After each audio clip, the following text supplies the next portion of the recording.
Pour ceux qui ont suivi les promos numériques de ce début d'été, c'était cadeau. De nombreux éditeurs ont proposé les premiers tomes de leur série à 1,99 € en numérique. Ça allait de 3 à 5, voire 10 tomes en promotion. Je peux vous donner quelques exemples. Il y avait les 5 premiers tomes de Death Note, les 10 premiers de Naruto. Je crois d'ailleurs qu'il y a encore les 10 premiers de Radiant qui sont toujours disponibles. Il y avait quoi d'autre? Il y avait les 10 premiers de Hunter x Hunter, les 5 premiers de la Star Edition de Shaman King, les 3 premiers tomes de Berserk, les 3 premiers tomes de One Piece, les 3 premiers tomes de Seven Deadly Sins. Enfin voilà, il y avait pêle-mêle, dont des shoujo aussi. Mais cette vidéo va se consacrer à l'éditeur Kazé qui faisait partie des fers de lance de ces promos numériques assez incroyables qui ont pris forme lors du premier confinement. Hélas, ça ne sera pas forcément en bien.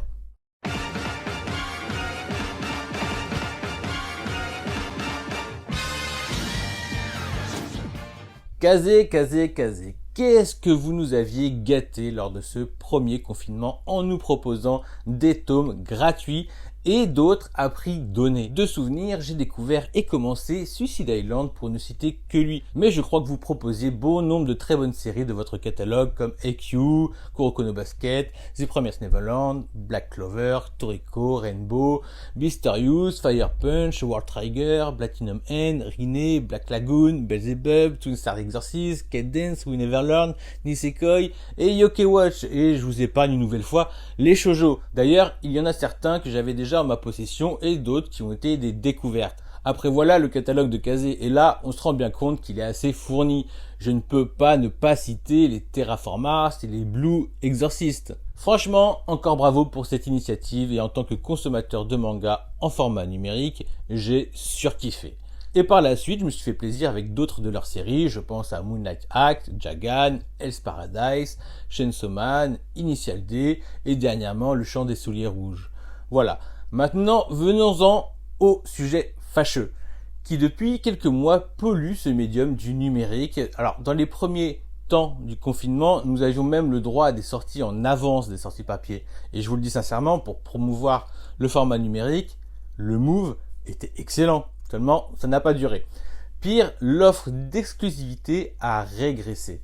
Alors, je vous le donne en plusieurs exemples, mais je vais m'attarder sur le cas de The Promised Neverland, qui je trouve représente bien le malaise. Le récit de The Promised Neverland marche beaucoup sur les cliffhangers, c'est-à-dire que normalement à la fin de chaque tome, comme tout bon feuilleton qui se respecte, on n'a qu'une envie, c'est celle de connaître la suite. Et donc, comme tout bon lecteur que je suis, je guette la date de sortie, afin que le jour J, à 1h du matin pour être plus précis, je puisse le télécharger, voire le lire. Alors on peut aussi mettre mon manque de hype pour ce titre, car depuis quelques tomes, la magie est moins présente. Néanmoins, les cliffhangers sont encore très efficaces. Seulement, lorsque le tome a un mois de retard, j'ai envie de dire qu'après l'heure, c'est plus l'heure. Je suis un lecteur Day One de la première heure. C'est ma génération, c'est comme ça que j'apprécie de découvrir les nouveautés. Sauf qu'entre-temps, les réseaux ont changé la donne et je vois ce tome apparaître dans les achats des uns et des autres. Pire, je profite même de quelques critiques à la limite du spoil et pire, pas très bonnes. Et force est de constater qu'en 6 mois, c'est-à-dire en 3 tomes, je n'en ai lu que 1. Pourquoi ? Parce que j'ai les tomes 19 et 20 sur ma palle numérique, mais la hype n'est plus là. Je prendrai plaisir à les lire, je n'en doute pas, mais ce n'est pas pareil. Alors là, ça passe, l'éditeur il s'en fout, j'ai tout acheté. Mais en toute honnêteté, c'est surtout parce que j'étais à 2 tomes de la fin, sinon il est fort possible que j'aurais drop. Il y a le cas de Jagan aussi, mais là c'est plus enquiquinant qu'autre chose. Après le tome 3, je suis vraiment rentré dans le délire du manga. Je suis content de lire le tome lorsqu'il sort et dégoûté lorsque la version numérique est absente et que je croise sa version papier les rares fois où je vais en librairie par exemple. Bon, après j'ai pas non plus cette situation d'urgence comme je peux l'avoir pour EQ. Non mais sérieux, ça se fait pas. Il y a un match qui se déroule. Mais sérieux, ça se lit pas un mois après les autres, ça se fait pas. Je veux être aux premières loges pour assister au dénouement. Sérieux, ça se fait pas. Surtout que j'ai l'impression que c'est constant avec Kazé, que certains titres sortent un mois après en numérique. Et ce qui est le plus grave d'après moi, c'est que c'est hors contexte.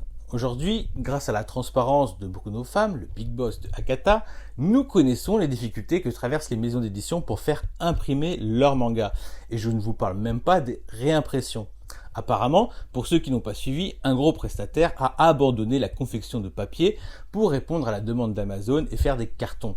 Oui, le papier d'impression se recycle en carton pour vos colis, car la demande est nettement plus importante depuis les confinements. Et plus simple apparemment. Ce qui fait que les imprimeurs se font rares aujourd'hui, ce qui est sujet à des reports de réimpression de vos mangas préférés. Et pendant ce temps-là, un boulevard est ouvert pour le numérique. Mais non. Bien que ça nécessite beaucoup moins de logistique, même si cela demande du boulot, ça c'est certain, mais le cas le plus désespérant pour moi, et qui est un peu la cause de cette vidéo, c'est celui de Chainsaw Man. Sérieusement, je me fais violence, et je soupèse mes mots, pour ne pas me mettre à jour à travers les scans.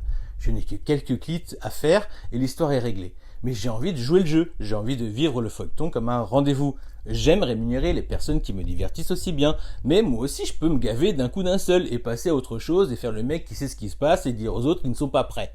Voilà. Non. Je le vis mal. Franchement, je le vis mal.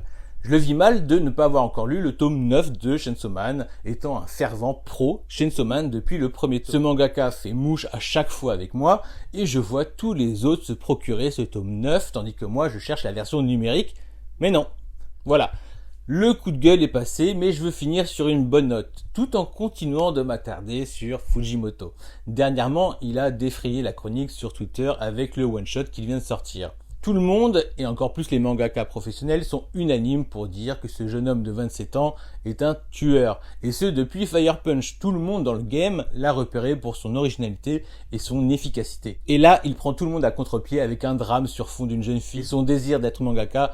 Perso, j'ai l'impression qu'il suit les traces de Hiroaki Samura, donc le mangaka de l'Habitant de l'Infini, qui a également fait pas mal de petits one-shots avant de se lancer dans Born Be On Air. D'autres même voient du Inyo Asano dans le traitement de son récit, que ce dernier a d'ailleurs salué comme de nombreux grands mangaka allant jusqu'à Morita, le mangaka de Rakai Blues, dont sa dernière série, qui avait aussi commencé par un one-shot de plusieurs récits courts, traite d'un duo comique jusqu'à aujourd'hui intraduisible en français, lorsqu'on n'a pas les références. Enfin voilà, Fujimoto a pondu dans une prépublication numérique une petite bombe en avant-première, et c'est là que Kazé a un coup à jouer. Il ne fait aucun doute que ce one-shot sera publié par Kazé ayant déjà tous les titres de Fujimoto. Mais sous quelle forme? Là, on parle d'un one-shot de 140 pages, et il sera publié soit dans un recueil de récits, soit dans une anthologie, mais le plus probable, ou du moins le plus évident, serait qu'il sorte exclusivement en format numérique, du moins dans un premier temps.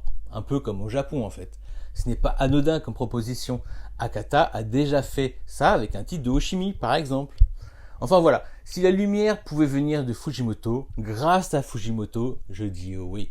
Là, je me suis attardé sur le cas Kazé en particulier, mais j'aurais aussi pu faire un colis à Mangetsu qui nous promettait une sortie simultanée de ses titres en format papier et numérique. Seulement, on attend toujours les Aohashi et Shurulan en digital.